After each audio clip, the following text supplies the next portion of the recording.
Ever feel like you did everything right, but still ended up in the wrong place? That's exactly where we find Joseph. He resisted temptation. He ran from sin. He kept his integrity when no one was watching. And for all that, he landed in a dark, forgotten prison. This is the chapter of the story nobody wants to live through. It's where faith gets tested. The hardest not when your enemies are shouting, but when God feels completely silent. Joseph's life had become a relentless cycle of loss. First, his jealous brothers stole his coat and his freedom. Then, Potiphar's wife stole his reputation. And now, the prison was stealing his future. Yet, even in this hopeless place, something impossible was happening. Joseph didn't become bitter. He became more faithful. The Bible says the Lord was with Joseph and showed him kindness, even there, in the filth of a dungeon. Now, that doesn't mean Joseph was happy. It means God never left his side. And soon, the prison warden noticed something different about him. Joseph could be trusted. He had character. So, the warden put Joseph in charge of the other prisoners. Think about that. A prisoner managing other prisoners. It sounds like an insult, until you realize it was actually training. Leadership doesn't begin when you get a fancy title. It begins when you handle responsibility in a place where no one is applauding you. One day, 2 new men were thrown into Joseph's world. Pharaoh as chief cupbearer and as chief baker. They were important men, now trapped behind bars, carrying the weight of royal anger. One morning, Joseph saw them and noticed they looked deeply troubled, and he asked a question that proves his heart was still alive with compassion. "Why do you look so sad today?" Think about the power of that question. Joseph had every reason to be consumed by his own pain, his own injustice, but he still saw the suffering of others. That's how you know hardship hadn't poisoned him. It had refined him. The men told him they'd had strange, haunting dreams, and no one could interpret them. In their culture, dreams were serious business messages from the divine, and Joseph's response reveals the core of his unshakable faith. He said, "Do not interpretations belong to God, not to human skill, not to luck, but to God alone." So, they told him their dreams. The cupbearer described a vine with 3 branches, grapes being pressed into Pharaoh's cup and serving the king. Joseph understood immediately. "In 3 days," he declared, "you will be restored to your position."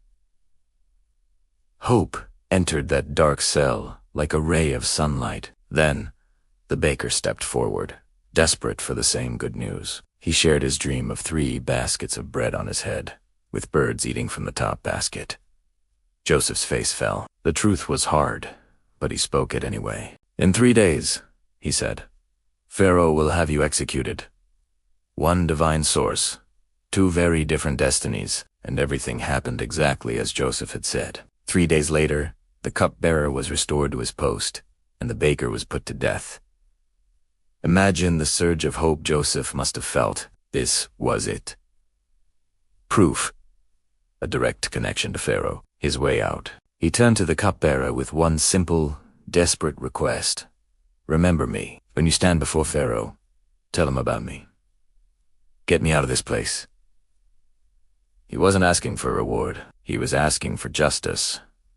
The cupbearer promised he would. Then he walked out of that prison and forgot. The door to freedom opened for someone else, and Joseph was left behind. Again.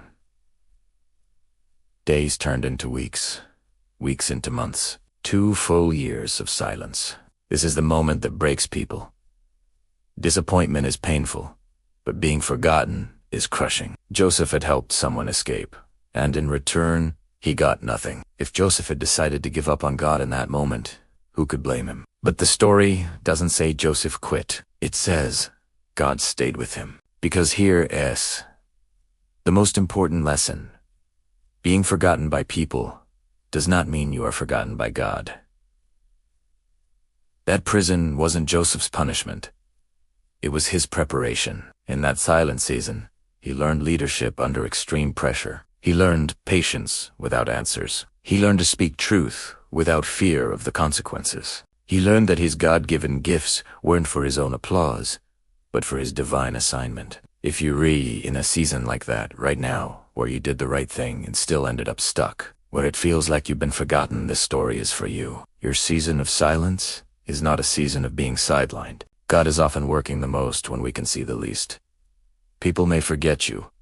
Opportunities may pass you by, but God never, ever loses track of his plan for you. Joseph's breakthrough didn't come because he forced a door open. It came because God opened it at the perfect time. And when that time came, Joseph wasn't just released.